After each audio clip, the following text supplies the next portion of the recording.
Hello guys, how are you? I'm Hardeep Singh. Welcome back to your own YouTube channel. IELTS updates and recent exams. For more updates related to recent IELTS exam writing test topics, listening, reading, practice test, and speaking, you got guesswork. Please, guys, participate in everyday listening and reading practice test to achieve your desired band score in your actual IELTS exam. Please hit the like and subscribe button. Press the bell icon for the upcoming notifications. Don't forget like, subscribe and share my YouTube channel and my Facebook page, IELTS updates and recent exams.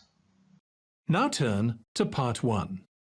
You will hear a man called David asking for information about how to place an advertisement for selling his laptop and other items.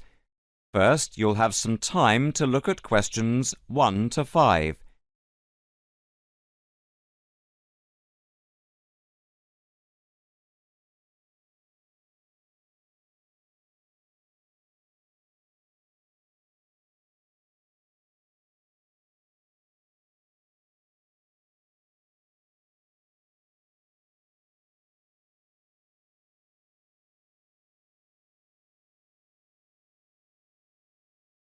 Listen carefully and answer questions 1 to 5. Hi, I'm Debbie. How can I help? Hi, my name's David.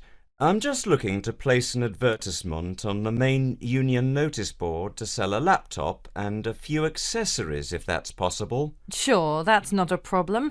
I take it you are a member of the Students' Union? Yes, I am.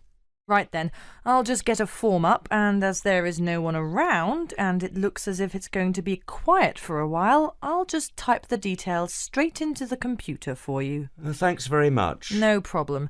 Shall we just title it Laptop for Sale? Yeah, okay. Can you describe it generally? Well, it's in very good condition. In fact, it's hardly been used. Why are you selling it, if I may ask?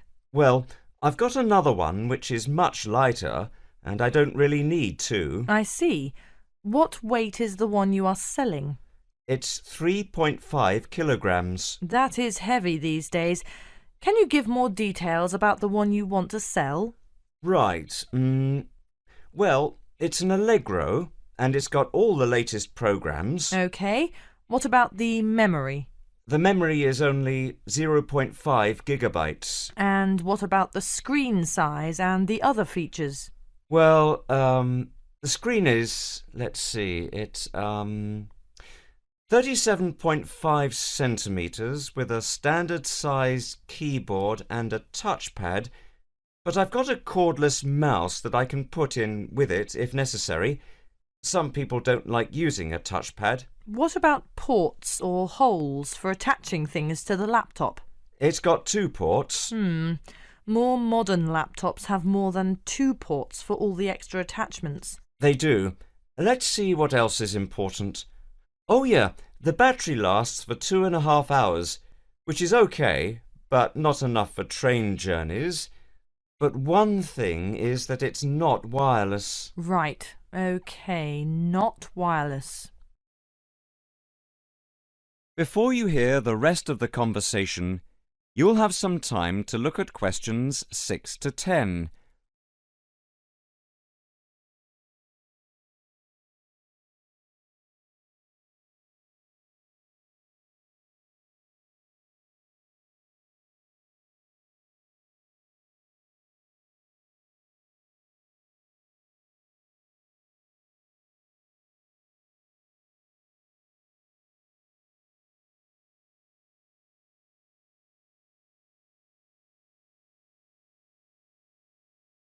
Now listen and answer questions 6 to 10. Anything else I can put on the advertisement? There's a webcam built at the top of the screen, and I can throw in a printer, a scanner and headphones, which I got with it in a special deal. It also comes with its own case for carrying it around. Actually, the case is quite smart. I'm hoping these things will help it sell. They should do. Right, I think I've got all that. How much do you want for it? That I'm not sure about. It's worth about £900 to £1,000 new. Yeah, But you won't get that much if it's used, and even if it's in good condition. What about £500? I doubt if you'd get as much as that. More like £200 or £300. If you look at the notice board, there is one on there which is comparable to yours, and it's not more than about £250, I think. As little as that? I'm afraid so. Shall we say £300? OK, put that. Can I take some contact details for the advert? The name's David Bristow. Bristow? Yes, that's it. And a mobile or email? Both if you want. That's 09875 423387. That's it. If you send the picture, I'll add it and print it out and stick it up for you. OK, I can get that to you today. Right, I'll type in here, advert placed the 22nd of October. Fine, and good luck with the sale. Thanks. That is the end of part 1. You now have 1 minute to check your answers to part 1.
Part 2.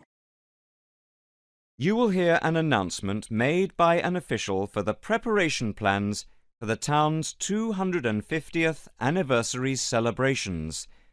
First, you'll have some time to look at questions 11 to 15.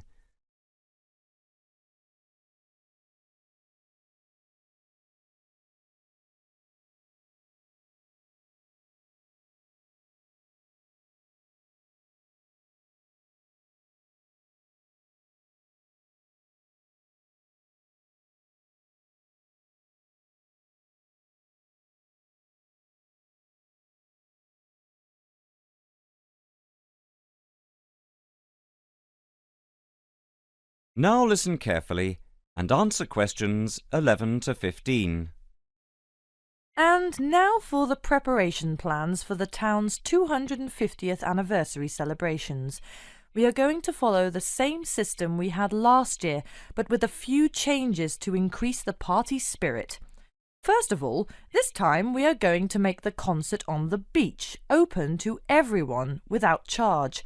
This is because we have been given money by the council for the celebration, and also because last year we had so many problems with keeping people out who had not paid.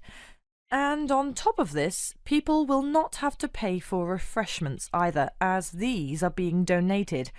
Right now, we are going to divide into 4 teams.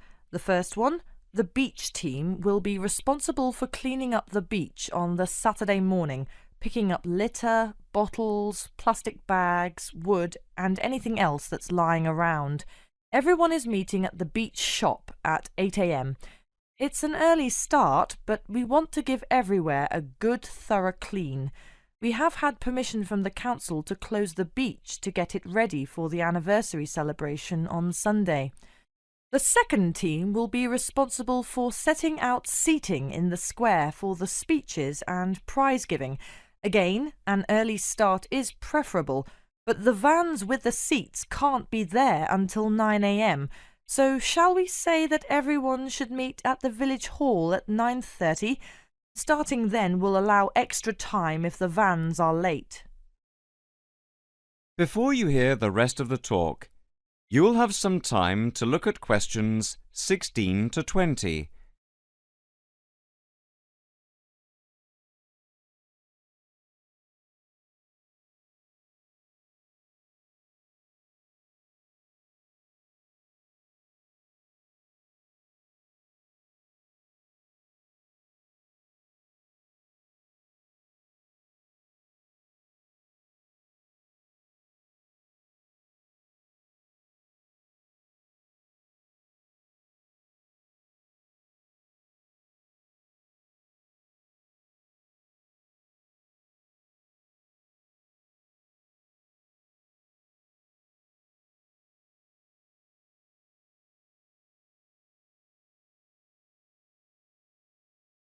Now listen and answer questions 16 to 20.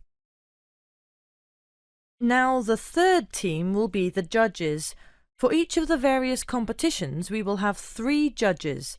On the whole, they will have had experience of judging before. There will be a boat race, a swimming competition, and the best fancy dress. A cash prize will be given to the winner in each category, and for the 2 runners-up there will be book tokens.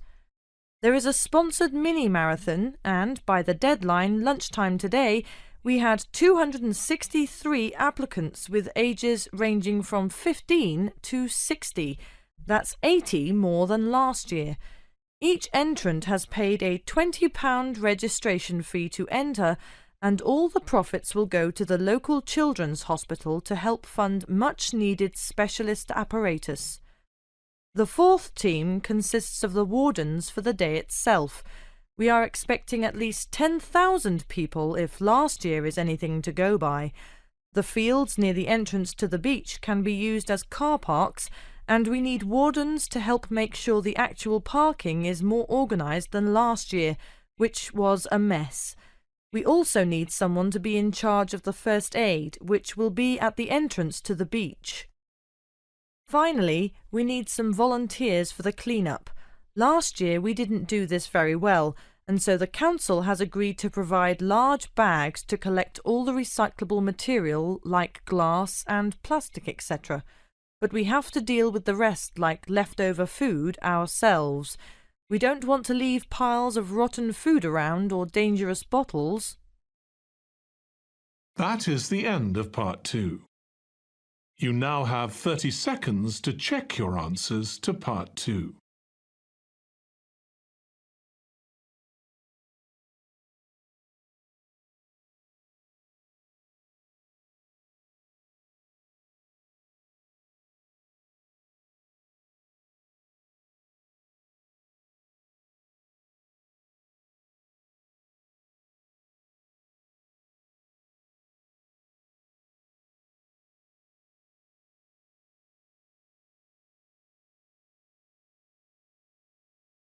Part 3. You will hear a tutor and a student discussing a research project. First, you'll have some time to look at questions 21 to 26.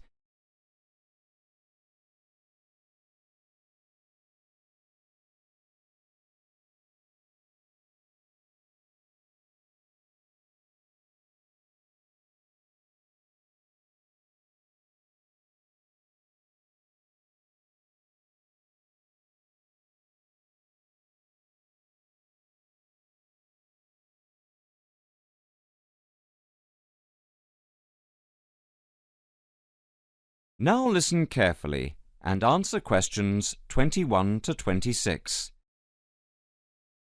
OK, is everyone ready? Over the past 2 weeks, we've been listening to different students giving a presentation on their research projects.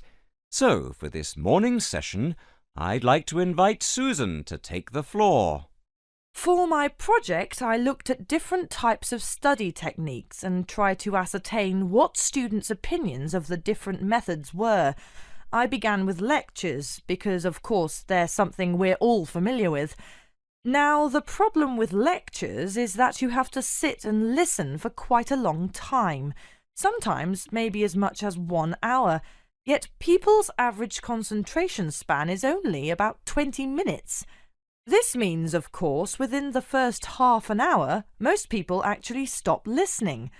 Not consciously, of course, but you know what it's like. Your mind tends to, well, kind of wander. You start thinking about what you're going to have for dinner or about the party you attended last night. So I wanted to know what the most effective method of taking down all the important points was. Susan, if I may interrupt you, what's your strategy for listening to lectures? Personally, I always record the lectures. That way you can listen to the lecture again afterwards and make really good notes. In fact, I know a lot of people who use this method. Yet surprisingly, when I talked to students, they felt that it wasn't such a good method because the quality of the recording is often very poor. So quite a few preferred to listen for the main points and take notes. Some even used a form of shorthand, abbreviations and symbols, that sort of thing. Although everyone agreed that the best way to approach lectures was to do the required reading beforehand. That way it makes the lecture a lot easier to understand because you already know something about the topic. Could you tell us something about how students approach their assignments? Essays, reports, that sort of thing? Actually, when it came to assignments, people were divided on the issue of essay plans. Some thought it was a good method of planning. Others, didn't think so. Generally, though, most students didn't really express much of an opinion. Brainstorming, however, was different. Just sitting down and thinking of as many ideas as you can. Just about everyone said it was a really good method of preparing to write an assignment, especially if they got together in groups. This, they said, was by far the best method because it helped them to really analyse the issues. Discussing ideas was the same. In fact, many respondents claimed they often got together with friends for the purpose of discussing ideas, even if they weren't preparing an assignment. They said it helped them to understand the lectures better and, surprisingly enough, get better grades in their exams. Now, reading, like lectures, is a necessary part of student life, and we all know how much time we spend with our head buried deep in a book. But what exactly is the best way to read? Well, I discovered that hardly anyone tries to read the whole book or even whole chapters, but skim reading came out a real favourite. The majority of students I spoke to, in fact, found this to be a really effective technique because it saved lots of time and it meant they could absorb far more knowledge this way. Before you hear the rest of the conversation, you'll have some time to look at questions 27 to 30.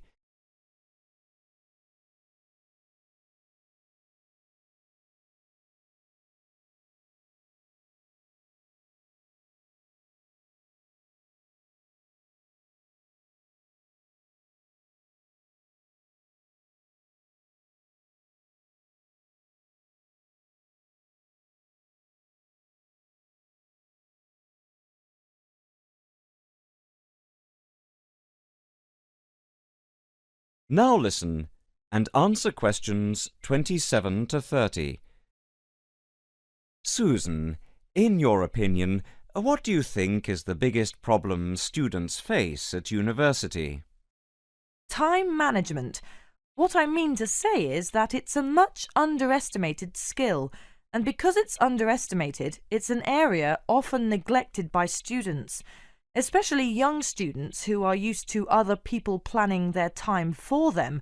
So I set about asking students exactly how they planned their time.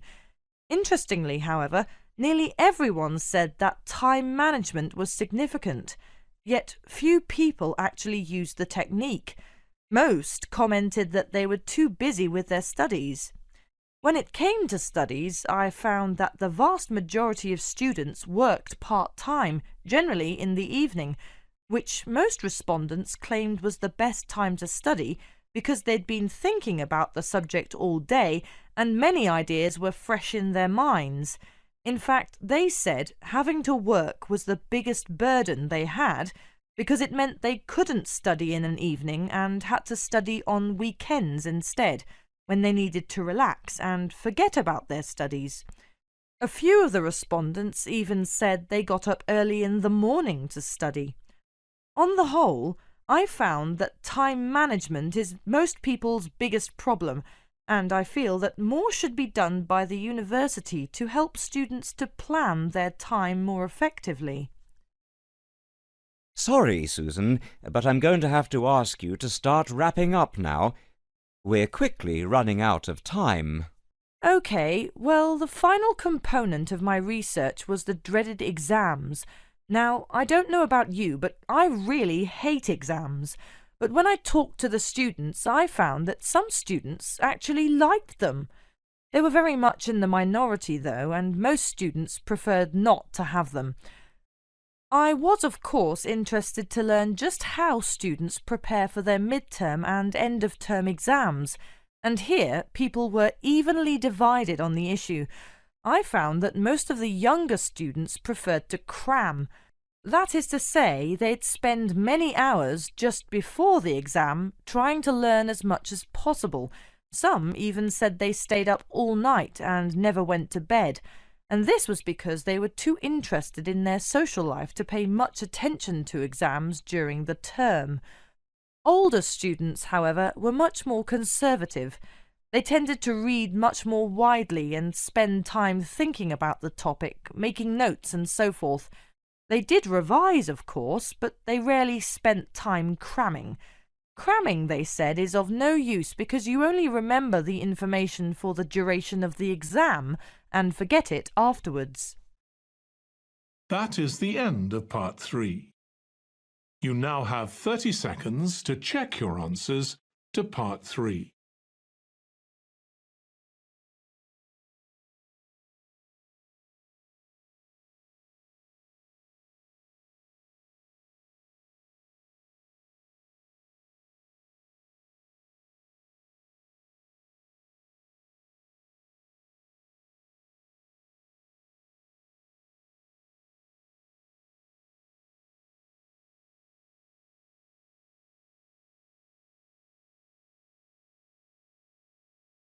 Part 4.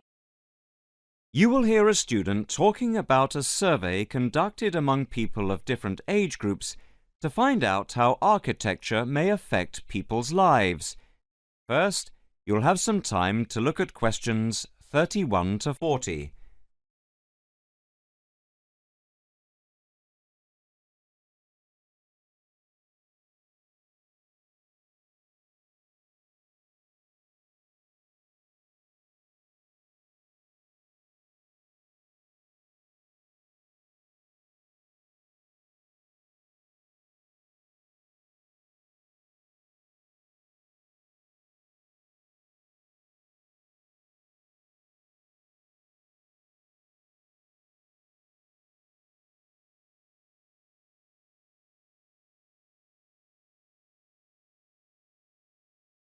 Now listen carefully and answer questions 31 to 40. My group has been doing a project on the importance of architecture in people's lives and whether it has any impact on the lives of people in general. The main part I have played is in the collection of data to find out what effect, if any, various buildings have on people's mood, i.e., whether ugly buildings make people unhappy and whether beautiful buildings do the opposite. We had originally thought of starting measuring people's reactions by using a questionnaire with about 40 questions, which we were going to hand out to people, including students at the university. But we were worried that doing the questionnaire would be too time-consuming for people to fill in, so we gave up the idea. I then asked several of the postgraduate students for advice. One of them came up with the simple idea of showing people images of various buildings from different eras and styles instead of giving out the questionnaire, and asking them to indicate how they felt on a scale of 1 to 5 about the images, where 1 was unhappy and 5 was very happy. People would also be given the option of not saying what they felt. Using the scale meant that it would be much simpler to record people's reactions. I decided to follow this advice, and so the first stage was to collect a large number of images. I used Google to print off colour images of views of houses and apartment blocks where people live, and different types of buildings where they work. I started with about 30 or 40 and reduced them to 10 images. Media resources in the Amory building at the Judd Street branch of the university helped me produce the final images. I had them blown up to A4 size and we used colour rather than black and white to make the detail on the images clearer. We made 5 sets of images, and for protection when handling, we pasted the images onto hard card. Then, using a machine to wrap them with plastic, we laminated the cards. 5 of us targeted different age groups. We went to a local school where we obtained permission to ask a group of teenagers between 11 and 18. We also asked a sample of the general public, including tourists from all over the world, as they exited the Tate Modern in London, what they thought. We aimed to ask people from different age groups, namely 20 to 40 and 50 and over. What our group learnt most from the project was first of all the value of teamwork, and secondly, we found that we had to appoint a leader to stop us pulling in different directions and falling apart, so this turned out to be an invaluable lesson for all of us. As to the findings, for us they proved intriguing. In the end, the sample consisted of 311 respondents. I thought initially that people wouldn't be interested in taking part. With the youngest age group, their reaction was very mixed. It was clear that the youngest group had no pattern of preference at all, as they frequently gave no reaction to the pictures. For the 20 to 40 age group, we found that they tended to score more in the middle range, around 3. We found that out of the 3 groups, the most likely to be favourably affected by the images, that is, they were more likely to score the images as 5, were those aged 50 and above. And nobody in this age group failed to say what their reaction was, which was unique for the 3 groups. In total, I have to say that about 71 people indicated that they had no reaction at all to an image. Our general conclusion is that we need to find out more about why people react as they do, by perhaps giving them a chance to give reasons for their decisions. I would like to finish there and give my teammates a chance to add anything I have missed or take any questions or suggestions. That is the end of part 4. You would now have 10 minutes to transfer your answers to the answer sheet. So guys, don't forget like, subscribe and share my YouTube channel and my Facebook page. IELTS updates and recent exams. For more updates related to recent IELTS exam writing as topics, listening, reading, practice test and speaking, you got guesswork. Please guys, participate in everyday new IELTS listening and reading practice tests to achieve your desired band score in your actual IELTS exam. For more IELTS material, visit my official website www.ieltsupdatesandrecentexams.com. The link is given below in the description. If you need PDF files of latest IELTS material, then please join my Telegram channel. So guys, please write your score below the comment section.